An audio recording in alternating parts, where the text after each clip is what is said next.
मेरा एक मित्र है, बहुत संपन्न भरा पूरा परिवार है। पति पत्नी दोनों एक दूसरे से बहुत प्यार करते हैं। एक जिस्म दो जान टाइप। उन दोनों के विचारों में गजब का सामंजस्य है। सूत बाई सूत सभी विचार मिलते हैं। सोच एक जैसी, पसंद एक जैसी, स्वाद एक जैसा। हर पार्टी या जलसे की ये जान होते हैं। बेहद जिंदादिल कपल है। किंतु मैं जब भी उनके घर जाता तो देखता कि उनके बीच बहस चल रही है।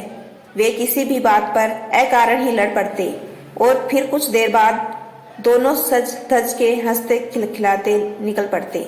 कभी फिल्म देखने, कभी बाहर खाना खाने, कभी यूं ही लॉन्ग ड्राइव पर। उनके झगड़े की तीव्रता देख मैं घबरा जाता।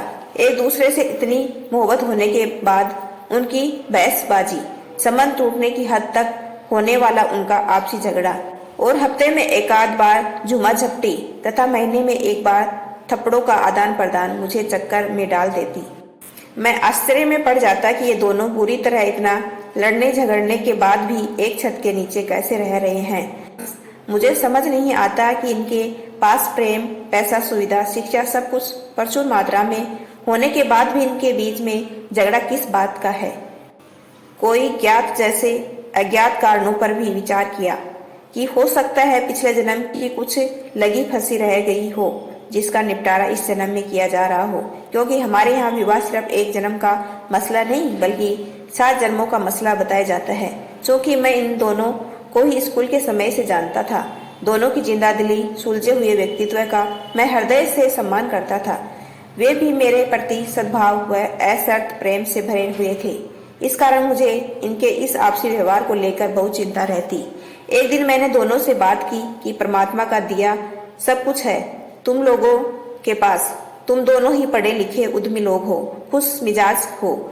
लोग तुम दोनों को अपना आदर्श मानते हैं। तुम लोग दूसरों के पारिवारिक झगड़ों को सोल्व करने के फार्मूले देते हो। तो फिर एक दूसरे के साथ इस तरह व्यवहार करके आप लोग अपना जीवन नरक क्यों बना रहे हैं। कोई समस्या है तो उसे शांति से बैठकर बात करके उसका समाधान निकाल लो। कमाल है, जमाने भर की तमाम समस्याओं को सोल्व करते हैं लेकिन अपनी नहीं। और यदि मैं तुम दोनों के लिए कुछ कर सकता हूँ तो निश्चित होकर मुझसे कहो, लेकिन भगवान के लिए प्लीज ऐसा मत करो, मुझे बड़ी घबराहट होती है।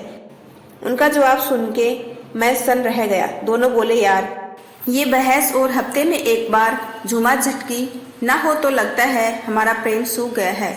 हम हर बात में एक दूसरे से पूरे सहमत हैं।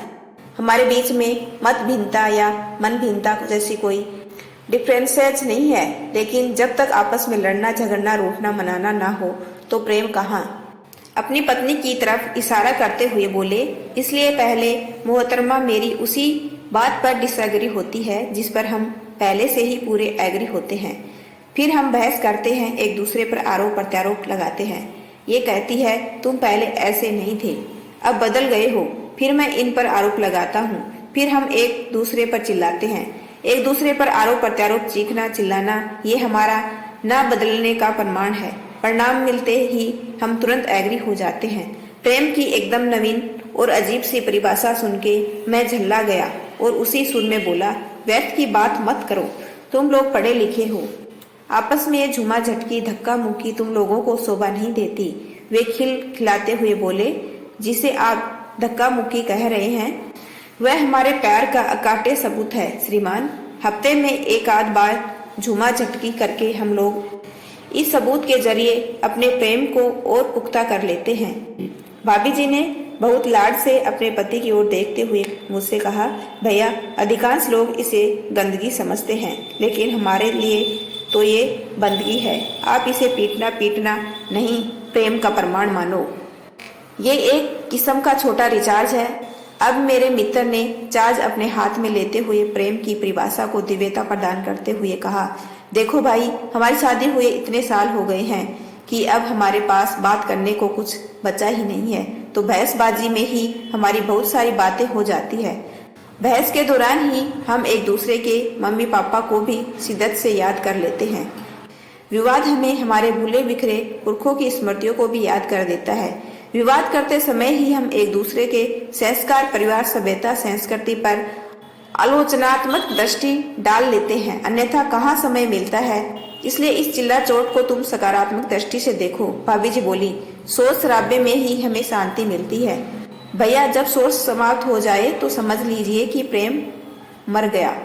प्रेम बहुत आलसी होता है, ना खुद काम करता है न दूसरे को काम करने देता है, हमेशा सोया रहता है। इसे जगाने के लिए शोर मचाना बहुत जरूरी है। भैया, नित्तर ने अपनी पत्नी के कथन की प्रामाणिकता को सिद्ध करते हुए कहा, तुमने मुर्दे को कभी हंगामा करते हुए देखा है? नहीं ना, क्योंकि शांति मृत्यु का प्रमाण है, इसलिए मृत्यु को चिर शांति भी कहा जाता है। जो प्रेम आपको शांत कर दे वो प्रेम नहीं प्रताड़ना है। जो एक दूसरे की नाक में दम कर दे उसे दंपति कहते हैं। ये सब कुछ प्रमाण है हमारे सुखी दाम्पत्य जीवन का। व्यक्ति मर जाए चलेगा भाई, लेकिन रिश्ता नहीं मरना चाहिए। विवाद रिश्ते को जिंदा रखने के लिए जरूरी होता है। अब हम दोनों बिल्कुल एक जैसे हैं, इससे हमारे बीच विवाद की कोई संभावना ही नहीं है, इसलिए हम अकारण ही विवाद पैदा कर लेते हैं। ये हमारे लिए नरकीय यातना नहीं, स्वर्गीय सुख है। महीने में एक बार 2-4 थप्पड़ों का बराबरी से आदान प्रदान हमें एक नई ऊर्जा से भर देता है। श्रीमान जी, प्रेम तो ससुरा पैदा होते ही मर जाता है। हर महीने में एक आध बार एक दूसरे को पीट कर इसमें प्राण फूंकते हैं। याद रखो, ये पीट के ही प्रकट होता है। ठीक है, थप्पड़ से शरीर को कष्ट होता है, लेकिन प्रेम के लिए थप्पड़ संजीवनी का काम करता है। प्रेम तो पीड़ा कारक होता है। प्रेम को तुम पीड़ा निवारक मत मानो। प्रेम तो पीड़ा कारक होता है। बड़े बड़े संत फकीर तक लिख गए, प्रेम की पीड़ा प्रेम की पीर। इसलिए जिसे प्रेम करो उसे पीड़ा अवश्य पहुंचाओ, क्योंकि प्रसन्नता के क्षणों को इंसान भूल जाता है, किंतु पीड़ा हमेशा याद रहती है। याद रखो, प्रेमी सब कुछ बर्दाश्त कर लेता है, किंतु कोई उसे भूल जाए ये बर्दाश्त नहीं करता। प्रेम का मतलब ही है कि मान सम्मान की चिंता किए बिना अपने प्रिय को हल्कान परेशान हैरान कर दो, बदले में वो तुम्हें पदा के रख दे। पीड़ा प्रेम के जीवित होने का प्रमाण है। ये व्यक्ति की रचनात्मकता में निखार लाता है, अन्यथा लाइफ से बोर हो जाओगे। प्रेम हमें अचल नहीं करता, हलचल मचा देता है। परिवर्तन संसार का नियम है, इसलिए बदलाव सभी को अच्छा लगता है, लेकिन पति पत्नी या प्रेम के रिश्ते में ये संभव नहीं है। अगर कोई बदलना चाहे भी तो बदल नहीं सकता। इसलिए बेहतर है कि अपने अपने पार्टनर के प्रति नजरिया बदल लो, इससे वो ऑटोमेटिक बदला हुआ दिखाई देने लगेगा। ठीक उसी वक्त अपने गुस्से से एक दूसरे पे आरोप लगा दे कि तुम बदल गए, पहले जैसे नहीं रहे। आरोप का मतलब ही होता है सामने वाले पे जबरदस्ती अपनी भावना थोप दो, जिसके बोझ से वो फड़फड़ाएगा और फड़फड़ाते हुए वो बदला बदला सा दिखाई देगा। यही बदलाव तो हम चाहते हैं। इससे अपनी बदलने की इच्छा भी पूरी हो गई और अपने बदले भी नहीं। कुछ देर के बाद अपने जैसे थे वैसे फिर से हो जाओ। और वे हैं करते हुए हंसने लगे। अपने पति को बेहद भाव विभोर होकर देखते हुए भाभी जी बोली, भैया, प्रेम बर्बादी का दूसरा नाम है। आप इतिहास उठा के देख लीजिए, जिसने भी प्रेम में आबाद होने की कोशिश की वो बर्बाद हो गया, और जो भी प्रेम में बर्बाद हुआ वो आबाद हो गया। इसलिए हम दोनों एक दूसरे को मिटाने की जुगत में लगे रहते हैं। उसी का परिणाम है कि हम लोग आज तक साथ में बने हुए हैं। पत्नी का मतलब ही होता है फॉर 7 जन्म। If God himself will come in between, we say no compromise boss. मैं प्रेम के इस अनोखे स्वरूप का वर्णन सुन के भौचक हो गया। मैंने उनसे पूछा कि यदि ये प्रेम है तो फिर नफरत क्या है। इस पर मेरे मित्र बड़ी ही सहजता से बोले, नफरत ही प्रेम है भाई। जहाँ प्यार है जरूरी नहीं कि वहाँ नफरत हो, लेकिन जहाँ नफरत है वहाँ प्यार जरूर होगा। इसलिए हृदय में नफरत को जगा कर रखिए, आपको प्यार मिलता रहेगा। मैंने वाओ सुपर्ब, इट्स ग्रेट कहते हुए उन दोनों को प्रेम के प्रति एक नूतन दृष्टिकोण से, जो पति से तनी तनी रहे, और पति का अर्थ होता है जो प्राणों के त्राण, घोर कष्ट हो। क्यों जी, मैं सही कह रही हूँ ना?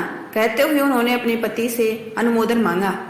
अपनी पत्नी के क्यों जी से मेरे मित्र गदगदाए हुए से बोले, बिल्कुल बिल्कुल, I love her and she loves me. हर 7 जन्मों तक एक दूसरे को नहीं छोड़ने वाले। She vote same husband and I vote same wife for 7 जन्म। If God himself will come in between, we say no compromise boss. मैं प्रेम के इसलिए हृदय में नफरत को जगाकर रखिए, आपको प्यार मिलता रहेगा।